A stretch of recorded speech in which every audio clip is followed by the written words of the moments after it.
সুপ্রিয় বন্ধুগণ, আসসালামু আলাইকুম।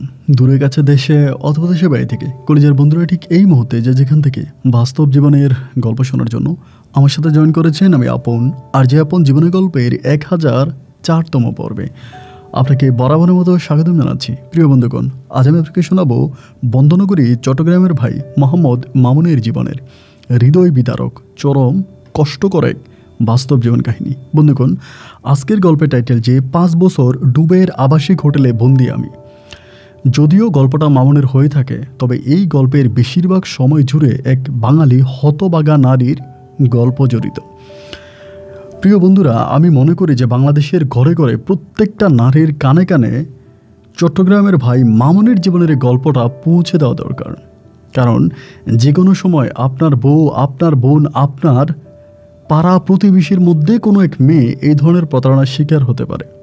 যার জন্য আপনি গল্পটা শুনবেন এবং অবশ্যই এই গল্পটা আপনার প্রতিবেশী কোনো মেয়ের সাথে বা আপনার পরিবারের মহিলাদের সাথে গল্পটা শেয়ার করবেন। বিশেষ করে বাংলাদেশ, ইন্ডিয়া, পাকিস্তানের নারীদের সাথে এই ধরনের চক্রান্তগুলো হয়ে থাকে। সবাই সচেতন হন এবং গল্পটা শুরু থেকে শেষ পর্যন্ত শুনুন। গল্প শেষে আমাদের চট্টগ্রামের ভাই মামুনকে আপনার মতো করে একটা মন্তব্য কমেন্ট বক্সে লিখবেন। ধন্যবাদ সবাইকে। সুপ্রিয় বন্ধুগণ, আসসালামু আলাইকুম। আমার নাম মোহাম্মদ মামুন, আমার বাড়ি চট্টগ্রাম। বন্ধুরা, আমি আমার জীবনের গল্পটা শুরু করার শুরুতে আপনাদেরকে আমার পরিবারের বিষয়ে জানিয়ে রাখি। আমার পরিবারে আমি আছি, আমার বাবা আছে, মা আছে, এছাড়া রয়েছে আমার দাদি সহ আমার বড় একটা ভাই, ছোট একটা ভাই, এছাড়া রয়েছে আমার ছোট একটা বোন। আমরা টোটাল 3 ভাই 1 বোন। আমাদের পরিবারটা চট্টগ্রাম শহর থেকে অনেক দূরে সবুজ শ্যামলা করা কোনো এক ছোট্ট গ্রামের এক নিম্নবিত্ত পরিবার। আপনারা শুনলে অবাক হয়ে যাবেন, আমাদের পরিবারের একমাত্র আয়ের উৎস হচ্ছে জুতা সেলাই করা, মানে মুচির কাজ করা। আমরা কোনো হিন্দু ধর্মাবলম্বী মানুষ নয়, আমরা মুসলিম ধর্মাবলম্বী মানুষ। তো মুসলিম ধর্ম গ্রহণ করার পরেও, মুসলিম হবার পরেও আমাদের পূর্বপুরুষরা এই কাজটাই করে এসেছে, জুতা সেলাই করতো। যদিও আমার বাবা এই জিনিসটা একটা সময় বন্ধ করে দেয়, কিন্তু আমার বাবা প্রচণ্ড রকমের অলস প্রকৃতির একটা মানুষ ছিল। জুতা সেলাই করা ছাড়া অন্য কোনো কাজ করতে গেলে অনেক পরিশ্রম করতে হয়। এই কাজটা ছেড়ে দিয়ে আমার বাবা বেশ কিছুদিন বাইরেও কাজ করেছে, কিন্তু আমার বাবা এভাবে রোদে গরমে ঠিকমতো কাজ করতে পারে না। যার জন্য ঘুরে ফিরে সেই পৈতৃক ব্যবসা বা পৈতৃক কাজ জুতা সেলাই আমার বাবারও যোগ দেয়। এবং বাবার সাথে সাথে একইভাবে আমার বড় ভাইয়া এবং আমি আর আমার ছোটো ভাই, আমরা সবাই মিলে বাজারে অনেক বড় একটা দোকান দিয়ে দিই। এবং এটা নিয়ে অনেকে আমাদেরকে উৎসাহ দেয়। অনেকেই বলে যে সৎ কাজে কোনো রকমের লজ্জা পেতে নাই। মানে জুতার কাজ বা জুতা সেলাই করা যে শুধু হিন্দু ধর্মাবলম্বীর বা মুচির বংশই করবে এরকম কিছু না, যে কোনো মানুষের জুতা সেলাই করতে পারে। এবং আমাদেরকে এরকমভাবে আমাদের এলাকার মানুষ বোঝাতো যে গিয়ে দেখো, বড় বড় জুতা কোম্পানিতে অনেক নামি দামি শিক্ষিত মানুষেরাও জুতা তৈরি করে। তার মানে তারা কি সবাই মুচি? জুতার কাজ করলে আসলে মুচি হয়ে যায় না। এরকম করে আমাদের গ্রামে থাকা সভ্য সমাজের শিক্ষিত কিছু মানুষরা আমাদেরকে এভাবে জ্ঞান দিত। এবং তাদের কথা শোনার পরে একইভাবে আমি, বাবা, ভাইয়েরা এবং সবাই মিলে আমরা বাজারে একটা বড় ধরনের জুতার দোকান দিয়ে দিই। ওখানে আমরা সেকেন্ড হ্যান্ড জুতা কিনে এগুলোকে ঠিকঠাক করি, বিক্রি করি। আবার মানুষের জুতা ছিঁড়ে গেলে ওইগুলোকে রিপেয়ার করি। যাই হোক, এরকমভাবে আমার দিনগুলো কাটতেছে। তো আমাদের পরিবারটা যেহেতু অনেক নিম্নবিত্ত একটা পরিবার ছিল, তো সেই সুবাদে আমার আসলে খুব বেশি দূর পড়াশোনা করা হয়নি। শুধু আমার না, আমার বড় ভাই, আমার ছোটো ভাই এবং আমার ছোটো বোনেরও আমরা কেউ আসলে খুব বেশি দূর পড়াশোনা করতে পারিনি। তো জুতা দোকানে বেশিরভাগ সময় আমিই বসতাম এবং আমি এই মুচির কাজ করতাম। তো এরকম করে জুতা সেলাই করতাম, আসতাম, ফিরতাম। তো আমার মুচির দোকানটা যেখানে ছিল, দোকানের পাশেই একটা স্কুল ছিল, অনেক বড় একটা প্রাইমারি স্কুল সহ একটা হাই স্কুল ছিল। তো হাই স্কুলের অনেক ছেলেমেয়েরা স্কুলে যাইতো, আসতো। বিষয়গুলো আমার কাছে অনেক ভালো লাগতো। এরকম করে একদিন বৃষ্টির দিনে আমাদের এলাকার মুন্নি নামের একটা মেয়ে, ও হচ্ছে জুতা নিয়ে আসছিলো। মানে বৃষ্টির দিনে ও জুতা ছিঁড়ে গেছে আসার সময়, ও তখন জুতা নিয়ে আসছে। তো আসার পরে আমি ওর জুতাটা সেলাই করে দিলাম। এবং কেন জানি আমার দৃষ্টিতে এই প্রথম কোনো একটা মেয়েকে আমার ভালো লাগলো। মানে মেয়েটাকে আমার খুবই ভালো লাগলো। মেয়েটা ছিল হচ্ছে মানে ব্যাপারী বাড়ির মেয়ে ছিল। তো মেয়েটার কথাবার্তা সব কিছু আমাকে খুব মুগ্ধ করলো, অনেকটা ভালো লাগলো। মেয়েটা হচ্ছে ক্লাস 9-এ পড়তো, সেখানে ক্লাস 9-এ পড়তো। তো আমার মানে খুবই ভালো লাগার পরে তো আমি যেহেতু মুচির কাজ করতাম, আবার স্কুলের অনেক ছেলেদের সাথে আমার ভালো সম্পর্ক ছিল। আপনার লেজারের সময় অনেক ছেলেরা আমার দোকানে আসতো, আমার সাথে কথাবার্তা বলতো। তো এরকম করতে করতে অনেকের কাছে আমি জিজ্ঞাসা করি যে মুন্নি মেয়েটা কেমন। তা সবাই বলে মেয়েটা অনেক চঞ্চল স্বভাবই, বাট দেখতে শুনতে খুবই ভালো সুন্দর, এরকম করে অনেকে অনেক কথাবার্তা বলে।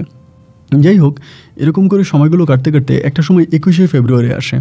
আপনারা তো হয়তো অনেকেই জানেন যে 21শে ফেব্রুয়ারির সময় যে মেয়েরা মানে ছেলে মেয়ে সবাই মিলে ফুল নিয়ে আসে এবং শহীদ মিনারে ফুল দেয়। তো সকালবেলা তারা প্রভাত পেরির উদ্দেশ্যে বের হয়। তারা হচ্ছে স্কুলের চারপাশে ঘুরে, এরকম করে ঘোরাফেরা করতে করতে স্কুলের সব ছেলেরা মেয়েরা এভাবে সারিবদ্ধভাবে আমার দোকানের সামনে দিয়ে যাচ্ছিল। সেদিন আমি খুব ভোরে দোকান খুলেছিলাম। আসলে ভোরে দোকান খোলা মানেই যে কাস্টমার ধরা, বিষয়টা আমার এরকম ছিল না যে মেয়েরা প্রভাত ফেরিতে বের হবে, খালি পায়ে সবাই হাঁটবে, আমি দৃশ্যটা দেখব। এটার জন্যই বিশেষ করে আমার ওই দোকান খোলা। তো দোকান খোলার পরে ছেলেমেয়েরা যেরকমভাবে সারিবদ্ধভাবে আমার দোকানের সামনে দিয়ে হেঁটে হেঁটে স্কুলের দিকে যাচ্ছিল, আমার জিনিসটা দেখে খুবই ভালো লাগলো। আমি মুচির ছেলে হতে পারি বা মুচি হতে পারি, কিন্তু আমার ভিতরেও কেন জানি মনে হয় যে কেন আমি পড়াশোনা করলাম না। পড়াশোনা করলে হয়তো আমিও আজকে ওদের মতো শহীদ মিনারে ফুল নিয়ে যেতে পারতাম, প্রভাত ফেরিতে ঘুরতাম, খুবই ভালো লাগতো। যাই হোক, এরকম করে ঘোরাফেরা করতে করতে ওই মুন্নি মেয়েটা সবার পিছনে ছিল। আমি মেয়েটার দিকে তাকিয়ে আসি এবং আমার দোকানের আমার আশেপাশে তেমন কোনো মানুষ ছিল না, সকালবেলা তো অনেক ভোরে। তা মেয়েটা তখন করলো কি, আমার হাতে একটা ফুটন্ত লাল গোলাপ তুলে দিল। আমি অবাক হয়ে গেলাম যে আমারে বলতেছে ধরেন। আমি তখন গোলাপটা ধরলাম, মেয়েটা তখন একটা মুচকি হাসি দিয়ে আমার সামনে দিয়ে চলে গেল। এরকম দৃশ্য আমার মনে হয় আমার জীবনে আমি আর কখনোই দেখিনি। আমি অপলক দৃষ্টিতে মেয়েটার চলে যাওয়ার দিকে তাকিয়ে আছি। কেন জানি মনে হয় আমার মনটাও যেন তার সাথে হারিয়ে যাচ্ছে। মুচির ছেলে আমি, ব্যাপারী বাড়ির মেয়ে ছিল মুন্নি, ওর দিকে তাকিয়ে আছি অপলক দৃষ্টিতে। হাঁটি হাঁটি পা করে মেয়েটা একটা সময় স্কুলের গেটের দিকে ঢুকে গেল এবং সেদিনকার পর থেকে আমার মনের ভিতর একটু একটু করে এই মেয়েটাকে নিয়ে ভালোবাসার বাসা বাঁধতে থাকে। কিন্তু কোনোদিনও তাকে বলা হয়নি আমি তাকে ভালোবাসি বা তার সাথে আমার কোনো একটা সম্পর্ক, এরকম বলা হয়নি।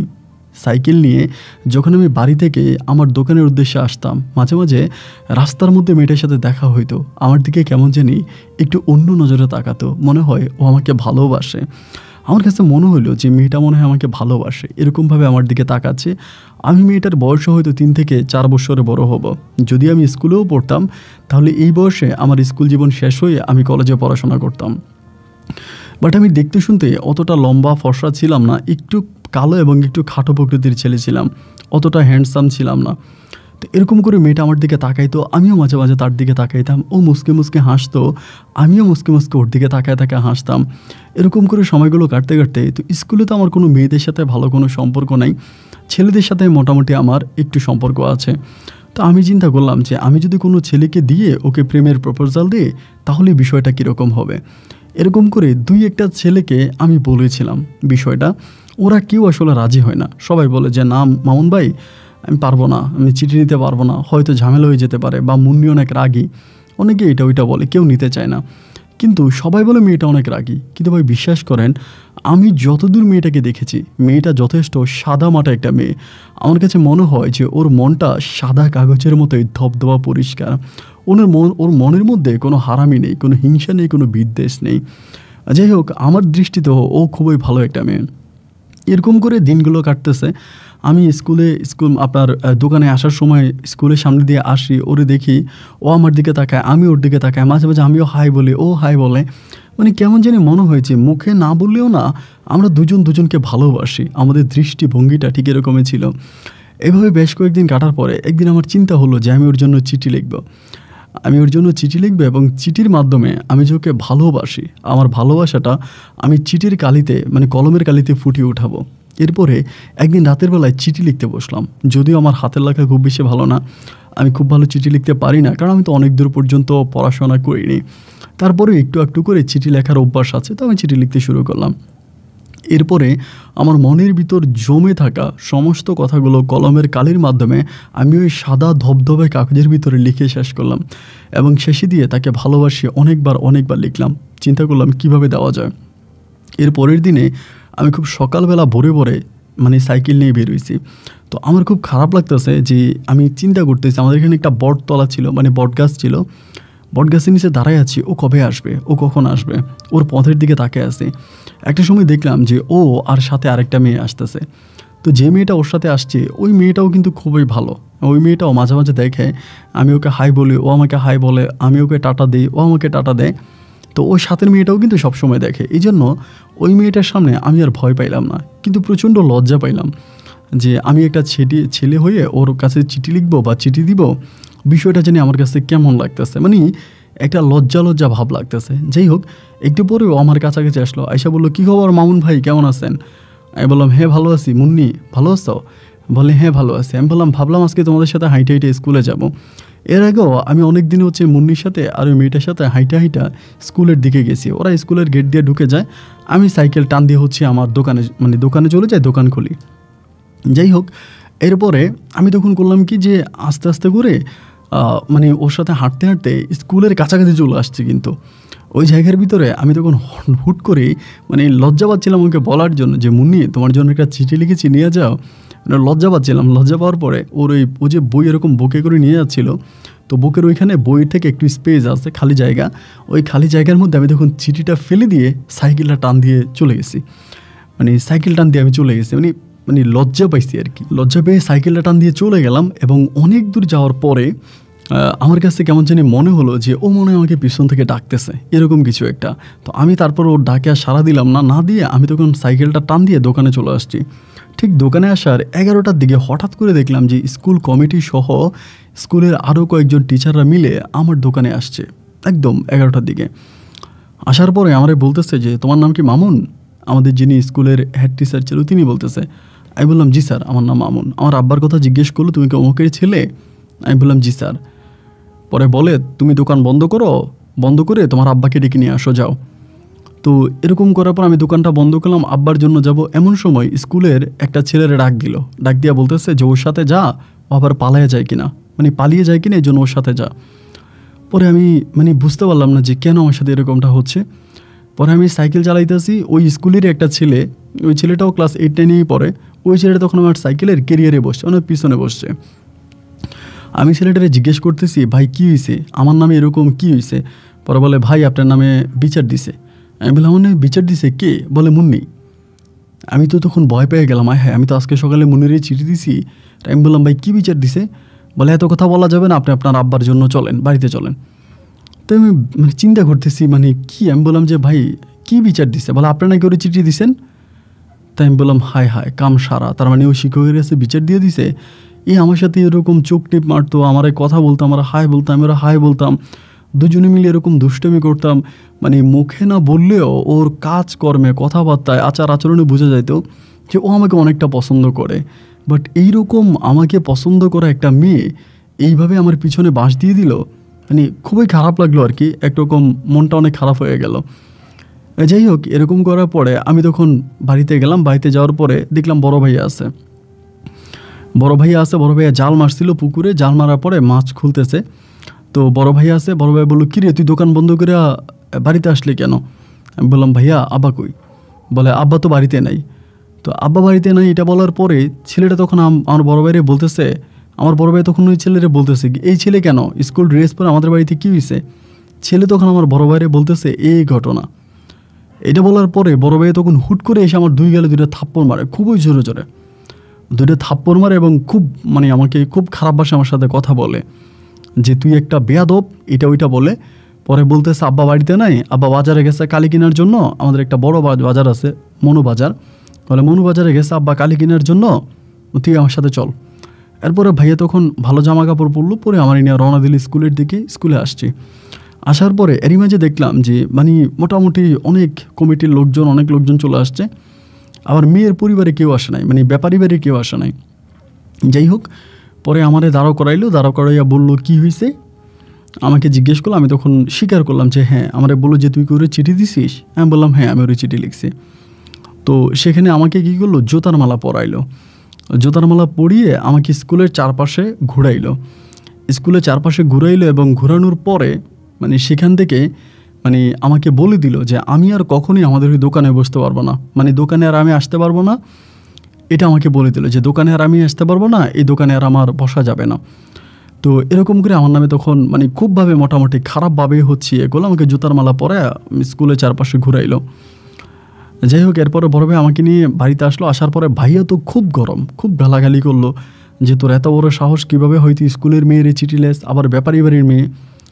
এখন আল্লাহ জানে ব্যাপারী বাড়ির লোকজন কী করে। ওই ভাইয়ার কথাবার্তার মাঝে হঠাৎ করে ব্যাপারী বাড়ির সর্দার আমাদের বাড়িতে, সর্দার আইসা বলতেছে যে মামুনের নামে বিচার দেওয়া হয়েছে, রাত 9টা বাজে তোমরা হচ্ছে ঈদগাতে আইসো, সরি রাত 8টা বাজে তোমরা ঈদগাতে আইসো, তোমাদের বিচার আছে। আমার ভাইয়া বললো যে বিচার তো হয়েছে, স্কুলে তো বিচার হয়েছে। বলে এটা স্কুলের বিচার আলাদা, আমাদের গ্রামের বিচার আলাদা, এটা গ্রামের বিচার, স্কুলের বিচার শেষ। স্কুলের বিচারে তো আর মুন্নির বাবা মা যায় নাই, এটা গ্রামীণ বিচার, গ্রামীণ বিচারে তোমার ভাইরে নিয়া তোমার আব্বারে নিয়া তোমরা আইসো। এক অপরাধের দুই বিচার। এরপরে পুনরায় আবারও তখন কি আর করা, আসলে কিছু তো করার নাই, মানে কী বা করতে পারবো। পরে আমাকে নিয়ে গেল ওইখানে, আবারও নিয়ে গেল, এবং নিয়ে যাওয়ার পরে রাত 8টার দিকে ঈদগাতে নিল। এবং ঈদগাতে তখন প্রচুর মানুষ, অনেক মানুষ আসছে, এই গ্রামের ওই গ্রামের সব মানুষরা আসার পরে আমাকে এখানে আবারও মারবে, এরকম একটা সিদ্ধান্ত নিল যে আমাকে আবারও মারবে, এবং এটা হবে গ্রামীণ বিচার। এতক্ষণ যেটা হয়েছিল এটা হচ্ছে স্কুলের বিচার, কিন্তু এটা হবে গ্রামীণ বিচার। তো গ্রামীণ বিচারে আমাকে আবারও মারা হবে। এক পর্যায়ে তখন আমাদের এলাকার একজন ভালো লোক ছিল আর কি, তিনি আমাদের সাথে ভালো সম্পর্ক, মাঝে মাঝে আমাদের বাড়িতে আসতো টাসতো, ওনার নাম হচ্ছে দুলাল কাকা। তো দুলাল কাকা তখন লাফ দিয়ে উঠে বলতেছে যে অপরাধ করলে একটা বিচার হবে কয়বার, স্কুলে তো বিচার হয়েছেই। তারপরেও আমার 10টা বেতের বাড়ি দিছে, যদিও তাদের প্ল্যানিং ছিল আমাকে আরও বেশি মারা। 10টা বেতের বাড়ি দিল, এবং বেতের বাড়ি দিয়া বললো আমি যাতে আর কোনো দিন ব্যাপারী বাড়ির কোনো মেয়ের দিকে ফিরে না তাকাই, এবং ব্যাপারী বাড়ির দিকে আমি না যাই, এবং আমাকে যেন বাড়ি থেকে বের করে দেওয়া হয়। মানে আমার এই গ্রামে রাখতে পারবে না, আমাকে গ্রাম থেকে বের করে দিতে হবে। স্কুলের সিদ্ধান্ত হলো যে আমি কখনো দোকানে যেতে পারবো না, দোকানে ত্রিসীমানায় যেতে পারবো না। আর এখন গ্রামের সিদ্ধান্ত হলো যে আমি আর কখনো আমার বাড়িতেই থাকতে পারবো না, আমাকে বাড়ি থেকে বের করে দিবে। এই সিদ্ধান্ত উপলব্ধ হলো যে সবাই মিলে বললো যে ঠিক আছে আমাকে বাড়ি থেকে বের করে দিবে। দরবার শেষ হলো, বাড়িতে আসলাম। বাড়িতে আসার পর তো আম্মা কান্নাকাটি করতেছে, আব্বাও তখন বাড়িতে, আব্বাও আমার সাথে গালাগালি করতেছে এটা কেন করলি। পরে ওই রাতের মধ্যে মা আমাকে আমার নানু বাড়িতে পাঠিয়ে দেয়। আমি তখন সাইকেল নিয়ে নানু বাড়িতে চলে যাই। তো আমি আর আমাদের বাড়িতে আসি না, দীর্ঘ অনেকগুলো মাস এখানে কেটে যায়। আমি নানু বাড়িতেই থাকি, ওইখানেই খাওয়া দাওয়া করি, আমার মামারা আছে, অন্য অন্য লোকজন আছে, ওদের সাথে চলাফেরা করি, এমন করে সময়গুলো কাটতেছে। আমি আর কখনোই আমার বাড়িতে আসি না, বা বাড়িঘর নিয়ে আমার আর কোনো কথাবার্তা নাই। তো এইভাবে অনেকগুলো মাস কেটে যায়। পরে পুনরায় প্রায় আপনার অনেকগুলো মাস কেটে যাওয়ার পরে রমজান মাস আসে। তো রমজানের ঈদের সময় আমি তখন বাড়িতে আসি, এর আগে আমি আর আসি নাই। তো রমজানের ঈদের সময় বাড়িতে আসি। রমজানের ঈদে বাড়িতে আসার পরে মানে আমি আর মানে যাই নাই। এই যে আমি রমজানের ঈদে বাড়িতে আসছি, এবার আমার কেউ কিছু বলেও নাই, বা আমি ওই ব্যাপারী বেড়ার দিকে যাইও না, বা আমাদের দোকানেও যাই না। ওই সময় বাবা, ভাইয়া আর ছোটো ভাইয়া তারা মিলিয়ে দোকান করতো। আর আমার ছোটো বোনটা পড়াশোনা বন্ধ, ও পড়াশোনা করে না, আম্মুর সাথেই থাকে। পরে আমি তখন ওভাবেই পড়ে আছি। এরকম করতে করতে কোরবানির ঈদ আসছে। তো মানে এখানে আবার 2-2.5 মাস 3 মাসের মতো কেটে গেল। আমি বাড়ির মধ্যেই ছিলাম, বাড়ির বাইরে যাই না, কোথাও গেলাম ও ডাক দিত, এই কই যেতেছস, কী করতেছস। এরকম করে আমি আবার একটা ছাগল কিনি, মানে বাচ্চা সহ বাছুর সহ একটা ছাগল কিনি, ওই রমজান ঈদের পরে কোরবানির সময় বিক্রি করবে, এরকম একটা পরিকল্পনায়। তো আমি তখন ওই বাছুরটারে পালতেছি, ছাগলটারে পালতেছি, এদিক সেদিক নিয়ে যাচ্ছি, ঘাস খাওয়াচ্ছি, খুর খাওয়াচ্ছি। যাই হোক, আলহামদুলিল্লাহ আমার সময়গুলো ভালোই কাটতেছে। এমন না যে আমি খুব প্রবলেমে আছি, খুব সমস্যায় আছি, তা না, সব কিছু মিলে ভালোই সময় কাটতেছে। এইভাবে সময়গুলো কাটতে কাটতে এখানে তখন কোরবানি ঈদ আসছে। এবং কোরবানি ঈদের সময় হঠাৎ করে ওই যে মুন্নির বাবা আসলে এমনি দরবার কারবার করতো, এলাকায় ঘোরাফেরা করতো, তেমন কোনো কাজ তিনি করতো না। মুন্নির বাবা সহ আমাদের গ্রামের আরও কয়েকজন লোক মিলে হঠাৎ করে মানে একটা সমিতি, ওরা একটা সমিতি করেছিল বেশ কয়েক মাস আগে। তো সেই সমিতির টাকা মুন্নির বাবা সহ আরও কয়েকজন লোকের কাছে ছিল। তো তারা আবার সমিতির টাকাটাও মানে পরিশোধ করবে, এবং সেখানে একটা লটারি সিস্টেম করবে। মানে তারা যারা সমিতি করেছে, সমিতির টাকা তারা কীভাবে ভাগ করবে এটা আমি জানি না, কিন্তু তারা লটারি করেছে। মানে কোরবানির ঈদের কয়েকদিন আগ থেকে তারা আমাদের এলাকাতে বিভিন্ন, মানে আমাদের পুরো থানার মধ্যে মাইকিং করছে, মাইকিং করে স্কুলের মাঠে হচ্ছে লটারি টানবে, এরকমভাবেই হচ্ছে কথাবার্তা বলতেছে। আপনার ঈদের 3 দিন পরে ঈদ উদযাপন হবে। ওদের কি একটা সমিতি আছে, ওইখানে সবাই টাকা জমা দিছে, ওই টাকা সবাইরে ভাগ বন্টন করে দিবে, এবং এরপরে আবার সেখানে লটারি টানবে। গ্রামের সব মানুষ, এলাকার সব মানুষের জন্য লটারি টানবে, লক্ষ লক্ষ টাকা লটারি বিক্রি করা হয়েছে। তো ঈদের 3 দিন পরে আমি সেখানে একটা লটারি কিনছি। মুন্নির বাবাই হচ্ছে এটাতে, মানে তিনি প্রধান ছিলেন, এনার সাথে আরও 7-8 জন ছিল, তারা সবাই মিলে আসলে এটা দেখাশোনা করে। পরে আমিও তখন লটারি নিলাম যে যাই হোক কী হবে। ঈদের 3 দিন পরে মানে এই স্কুলের মাঠে অনুষ্ঠান হওয়ার কথা, আপনার যে পর্দা টাঙানো হয়েছে, গেট দেওয়া হয়েছে, মানে সব কিছু করা হয়েছে। এখানে অনুষ্ঠান হবে, রাতের বেলায় সাংস্কৃতিক অনুষ্ঠান হবে, তারপরে দিনের বেলায় লটারি টানবে, মোটামুটি খুবভাবে হচ্ছে খেলাধুলার আয়োজন চলতেছে। আবার অনেকেই খেলাধুলা করতেছে, ওইখানে আবার পুরস্কার দেওয়া হবে আর কি, এরকম একটা বিষয়। হঠাৎ করে রাতের বেলায় দেখা গেল যে মানে ওদেরকে আর পাওয়া যাচ্ছে না, মানে লটারি যারা করবে লটারি লোকদেরকে আর পাওয়া যাচ্ছে না, মানে মুন্নির বাবার সহ আরও কয়েকজন তো ছিল, এদের কাউকে পাওয়া যাচ্ছে না। এবার হঠাৎ করে রাত 7টা 7:30টার দিকে গুজব শুনতেছি, মানে সবাই মিলে বলতেছে যে মুন্নির বাবা মনে হয় পালাইছে, বা সেখানকার লোকজন মনে হয় সবাই পালাই গেছে, এরকম একটা মানে গুজব আমি শুনতেছি। এবার সবাই মিলে মানে মানে ওদের যে বাড়ি আছে, মানে বাড়িঘরের দিকে হাঙ্গামা দিতে শুরু করে, মানে মুন্নিদের বাড়ি, তারপরে আরও যে লোকেরা মুন্নির বাবার সাথে এই লটারি ছেড়েছে বা সমিতির টাকা যাদের কাছে ছিল, তাদের বাড়িঘরে হাঙ্গামা দিয়ে জানতে পারে তারা কেউই বাড়িতে নেই, সবাই বাড়িতে তালা টালা মেরে সবাই চলে গেছে, মানে এরকম একটা অবস্থা। আবার এখানে একটা জিনিস বলে রাখা ভালো, আমার ওই মানে মানে আমার যে একটা ছাগল ছিল ওটা কিন্তু আমি বিক্রি করি না, কোরবানি দিয়ে বিক্রি করি না। তার বড় কারণ হচ্ছে এটার মানে দামটা আমি ভালো পাইনি, মানে যে দাম পাওয়ার কথা ওই দাম পাই না, যার জন্য আমি বিক্রি করি না, আমি পরে বিক্রি করবো, এরকম একটা পরিকল্পনা ছিল। পরে স্কুলের মাঠে আমরা রাত 11টা পর্যন্ত সবাই বসে আছি, সাংস্কৃতিক অনুষ্ঠান হবে, লটারি টানবে, সমিতির টাকা ভাগ বন্টন হবে, মোটামুটি সবাই মিলে তো আসলে স্কুলের মাঠে বসে আছি, এরকম একটা জিনিস। বাট ওই মুন্নির বাবাকেও পাওয়া যাচ্ছে না, মুন্নির বাবার ওই লোকজন কাউকেই পাওয়া যাচ্ছে না। এবার সবার মুখে গুঞ্জন শুনতেছে ওরা পালায় গেছে, লটারির টাকা নিয়ে ওরা পালায় গেছে এবং সমিতির টাকা নিয়ে তারা পালায় গেছে। তো মুন্নির বাবা আসলে মানুষ হিসেবে খুব বেশি একটা ভালো ছিল না, ব্যাপারী বাড়ি মানুষ হইলেও উনি নেশা টেশা করতো এবং বিভিন্ন টাকায় গিয়ে দরবার টরবার করতো, মারামারি করতো, ওই টাইপের একটা খারাপ লোক ছিল। পরে রাত্র 11:30 পর্যন্ত সবাই বসে আছে, পরে জানতে পারলো ওরা চলে গেছে। সকালবেলা ওদের যে মানে বাড়িতে যে তাদের বউ বাচ্চা আছে এদেরকে আনবে, এদেরকে এনে এদের বিচার করবে, মানে তাদের স্বামীরা কোথায় গেছে ওদেরকে মাইর দিলে ওরা বলে দিবে, এরকম একটা ইয়ে করলো আর কি।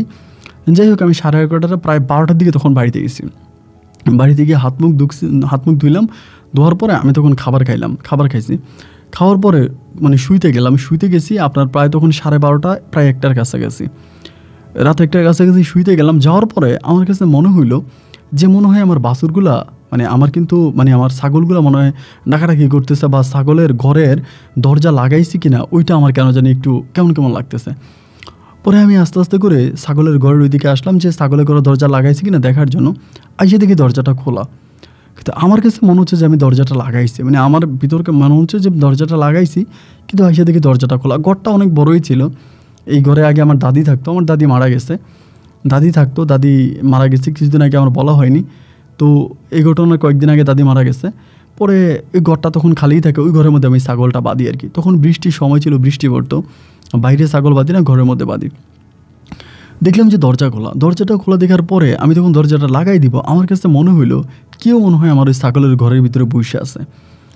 তা আমি তখন করলাম কি, ঘরের মধ্যে আবারও গেছি, ঘরে যেয়ে হারিকেন নিয়ে এসে আমি তখন দরজা খুলে আবারও ভিতরে ঢুকছি, এবং ভিতরে ঢুকার সাথে সাথে আমি দেখতেছি যে ছাগলের ওই ঘরের ভিতরে আপনার মুন্নি আর মুন্নির মা বসে আছে, মানে মুন্নির মা বসে আছে। এই সেই মুন্নি যেই মুন্নির বাবা মানুষের কাছ থেকে লটারির কথা বলে টাকা নিয়েছিল এবং সমিতি করবে কথা বলে টাকা নিয়ে মানুষের টাকা মেরেছে ওই মুন্নি আর মুন্নির মা।